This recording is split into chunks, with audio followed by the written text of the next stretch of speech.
Hello friends, welcome to English is Easy with Vishal. So in this video, we are going to cover another comedy by William Shakespeare, The Tempest. Tempest का मतलब होता है समुद्री तूफान. So let's start.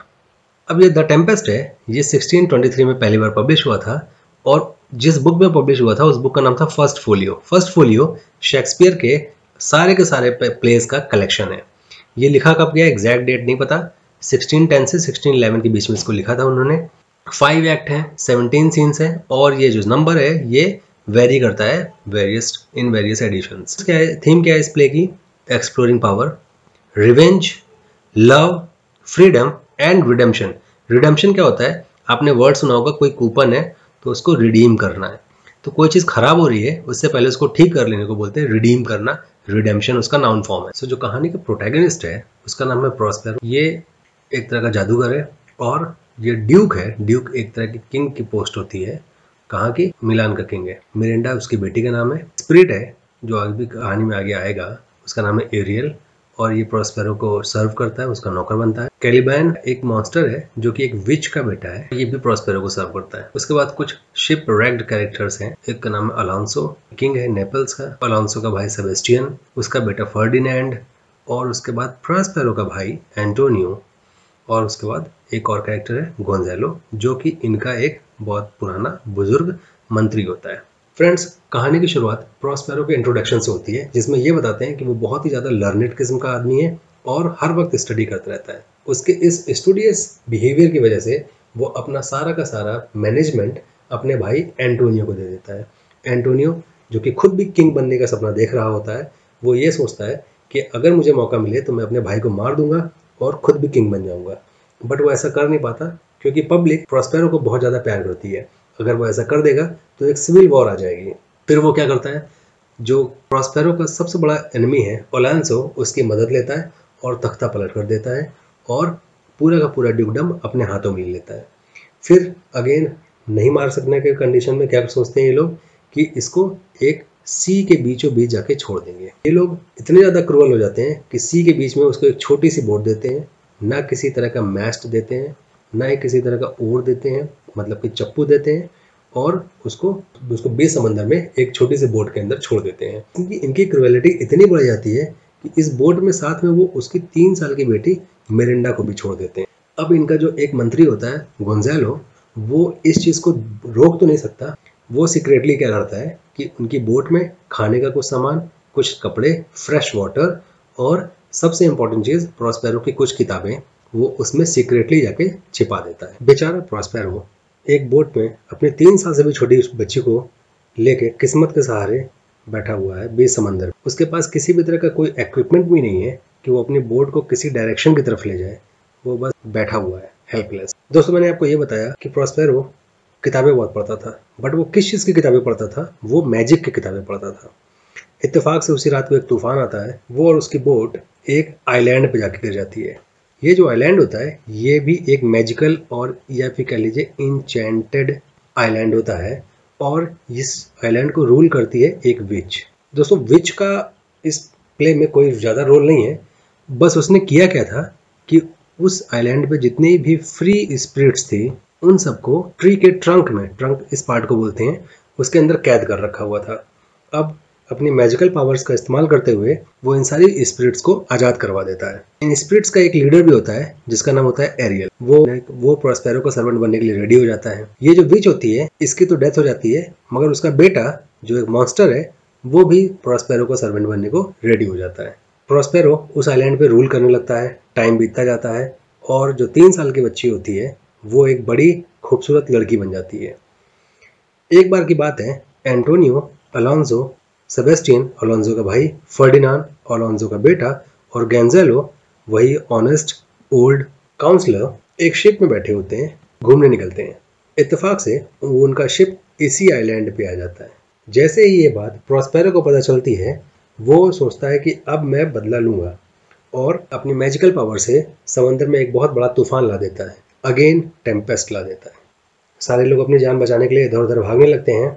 इसमें होता ये है कि फर्डिनांड बाकी लोगों से अलग हो जाता है. वो आइलैंड के एक पार्ट में गिर जाता है और बाकी के सारे लोग आइलैंड के दूसरे पार्ट में तरफ गिर जाते हैं. बेचारा ओलांजो, उसको ये लगता है कि मेरा बेटा डूब के मर गया। अगले दिन प्रॉस्पेरो मिरिंडा को वो शिप दिखाता है जिसमें सारे लोग बैठ के आए थे और बोलता है कि इस शिप में हमारे जैसे ही इंसान आए थे। मिरिंडा उन सबको बचाने की रिक्वेस्ट करती है अपने फादर से।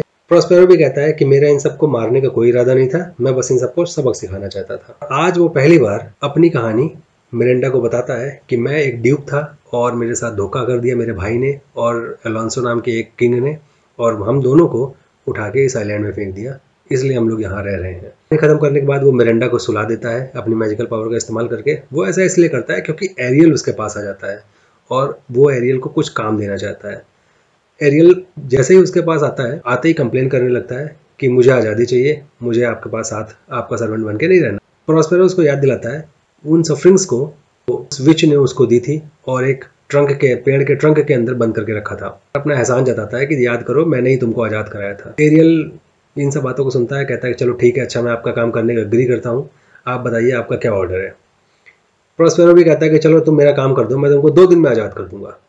एरियल को बोलता है कि जाओ जाके पूरे के पूरे आइलैंड में उस प्रिंस को खोज के लेके आओ।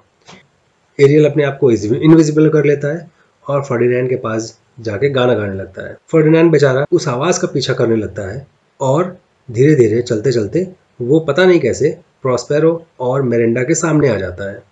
ये सारा का सारा प्लान के अकॉर्डिंग ही होता है। मिरिंडा, जिसने आज तक कभी भी किसी आदमी को नहीं देखा था सिवाय अपने फादर के, वो इसको देखते ही उसके प्यार में पड़ जाती है। इधर फर्डिनैंड भी उसकी खूबसूरती का दीवाना हो जाता है और मन ही मन कसम खाता है कि मैं मिरिंडा को ही अपनी रानी बनाऊंगा। ये सब प्रॉस्पेरो के प्लान का हिस्सा था। वो मन में खुश होता है मगर बाहर से गुस्सा दिखाता है और उसको स्पाई करके बुलाता है कि तुम यहाँ पे अपने फादर की और मेरे दुश्मन मेरे भाई एंटोनियो की जासूसी करने आए हो। फर्डिनैंड इस बात पे गुस्सा हो जाता है और अपनी तलवार निकाल लेता है। प्रॉस्पेरो ये बोल के ये टेस्ट करना चाहता था कि ये कितना ब्रेव है, मगर वो अपने मैजिकल पावर का इस्तेमाल करके उसको एक स्टैचू बना देता है और उसको अपने एक सेल में डाल देता है। इधर मिरिंडा अपने फादर से अपने लवर के ऊपर मर्सी दिखाने को कहती है। प्रॉस्पेरो साफ मना कर देता है और फर्डिनैंड के स्टैचू को एक सेल में ले जाकर वहाँ उससे बहुत काम करवाता है। वो ये जानना चाहता था कि ये कितना स्ट्रॉन्ग है एक्चुअली। वहाँ पे वो उसको काम करवाता है, जैसे कि वुडन लॉग्स हैं ढेर सारे, और उसको पाइल अप करने को बोलता है। फर्डिनैंड बेचारा चुपचाप ऑर्डर फॉलो करता रहता है और बस उसको ये लगता है कि क्या पता मिरिंडा मुझे देख ले और मेरे लिए सिंपैथी जताए। खैर वो सक्सेसफुल भी हो जाता है। मिरिंडा उसकी हेल्प करने आती है और प्रॉस्पेरस इसको तुरंत मना कर देता है कि उसकी कोई हेल्प नहीं करनी है, बट वो ये अलाउ कर देता है कि तुम उससे मिल सकती हो। और यहाँ पे पहली बार प्ले में दोनों फेस टू फेस मिलते हैं और अकेले होते हैं। फर्डिनैंड पहली बार अपने प्यार का इजहार उससे करता है। मिरिंडा भी उससे प्रॉमिस करती है कि मैं सिर्फ उसी की वाइफ बनूंगी, और प्रॉस्पेरो ये सब देख के उन दोनों को आज़ाद कर देता है। आइलैंड के दूसरी तरफ एंटोनियो सेबेस्टियन से बोलता है कि जैसे मैंने अपने भाई को मारकर राजा बन गया, उसी तरह तुम भी अपने भाई को मारकर राजा बन जाओ और दोनों एलांसो को मारने का प्लान बना लेते हैं। उसी रात को ये दोनों इस प्लान को एग्जीक्यूट भी करने वाले होते हैं, बट एरियल आ जाता है और एरियल आके अलोंसो को जगा देता है। यहाँ पे एरियल इन 3 लोगों के साथ, स्पेशली एंटोनियो और सेबेस्टियन के साथ, बहुत सारी मैजिकल ट्रिक्स करता है।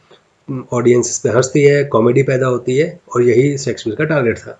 खैर उसके बाद एरियल इन दोनों को उनके पापों के लिए, उनके सिंस के लिए बहुत ज़्यादा डांटता है और अपने मैजिकल पावर से इनको वैनिश कर देता है, गायब कर देता है। प्रॉस्पेरो अपने मैजिकल पावर से इनको वापस बुलाता है और उठा के सेल में डाल देता है। सेल में इनको समझ में नहीं आ रहा है कि मुझे किसने कैद किया है। ये सारे डर के मारे काँप रहे हैं और अपने पापों के लिए रिपेंट कर रहे हैं। प्रॉस्पेरो अपने मैजिक का इस्तेमाल करता है और अपने आप को इन सब के सामने उस गेटअप में लेके आता है जिस गेटअप में वो ड्यूक के टाइम पे रहा करता था, जब वो मिलान का ड्यूक था, मतलब कि उस गेटअप में आ जाता है। उसको देखते ही इन सबको बड़ा ही आश्चर्य होता है कि यार ये कैसे अभी तक जिंदा है। बट जब ये देखता है कि ये लोग बहुत ज़्यादा रिपेंट कर रहे हैं, अपने दुख बहुत ज़्यादा मना रहे हैं, तो वो इनको माफ़ कर देता है। वो इनको याद दिलाता है कि तुम लोग कितने क्रूअल किस्म के लोग हो कि तुमने मुझे और मेरी छोटी सी बच्ची को बीच समंदर में छोड़ दिया था और एक टेम्पेस्ट आया था। ये वही टेम्पेस्ट है जिसने आज मुझे मजबूत बना दिया हुआ है, स्ट्रांग बना दिया हुआ है, और एक यही टेम्पेस्ट है जिसने तुम सबको एक कमज़ोर बना दिया हुआ है और मेरे हाथ की कठपुतली बना दिया हुआ है। अब मैं तुम सबको चाहूँ तो मार सकता हूँ। ये बात सुनकर अलोंजो को और ज़्यादा दुख हो जाता है। वो ये कहता है कि हाँ, ये वही टेम्पेस्ट है जिसमें मेरा बेटा डूब के मर गया। जब ये बात अलोंजो बोलता है तभी प्रॉस्पेरो एक कर्टेन हटाता है और कर्टेन के उस तरफ देखते हैं फर्डिनांड एंड मिरांडा दोनों चेस खेल रहे हैं। अलोंजो अपने बेटे को देख कर बहुत खुश होता है और नाचने लगता है, और ये जानकर वो और खुश हो जाता है कि ये जो लड़की उसके साथ चेस खेल रही है ये कोई और नहीं, प्रॉस्पेरो की बेटी है, और ये दोनों अपना ट्रोथ एक्सचेंज कर चुके हैं। I repeat the word TROTH। इसका मतलब होता है द प्रॉमिस ऑफ मैरिज। ये दोनों एक्सचेंज कर चुके हैं, मतलब अभी एक दूसरे को शादी का प्रॉमिस कर चुके हैं। ये बात सुनते हैं सारे लोग खुश हो जाते हैं, पूरा का पूरा मैटर रिजॉल्व हो जाता है, और अगले ही दिन सारे के सारे लोग शिप में बैठकर नेपल्स की तरफ चले जाते हैं, जहाँ का राजा इस वक्त अलोंजो है, और यहाँ पे फर्डिनांड और मिरांडा की शादी होने वाली होती है। जब शिप जा रही होती है तो एरियल पूरे टाइम उस शिप को गार्ड करता है और समंदर को अपने मैजिकल पावर से पूरे टाइम शांत रखता है। शादी के बाद प्रॉस्पेरो बहुत टाइम के बाद अपने ड्यूकडम मतलब कि मिलान जाता है, और वहाँ पे सारे लोग देख कर उसको बहुत खुश हो जाते हैं। यहाँ पे जाके प्रॉस्पेरो अपने आप से प्रॉमिस करता है कि मैं कभी भी अपनी मैजिकल पावर का इस्तेमाल नहीं करूँगा, और उन सब से कोई भी बदला, किसी भी तरह का रिवेंज वेंजेंस लेने की कोशिश नहीं करूँगा, और सबको माफ़ कर देता है।